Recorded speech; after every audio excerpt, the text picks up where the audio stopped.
بیٹا نماز کی پابندی رکھنا اور لوگوں کو اچھے کاموں کے کرنے کا مشورہ دیتے رہنا، بری باتوں سے منع کرتے رہنا، اور جو مصیبت تجھ پر واقع ہو اس پر صبر کرنا، بے شک یہ بڑی ہمت کے کام ہیں۔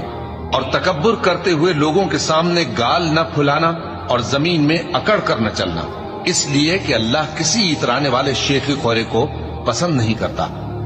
اور اپنی چال میں اعتدال کیے رہنا اور بولتے وقت ذرا آواز نیچی رکھنا،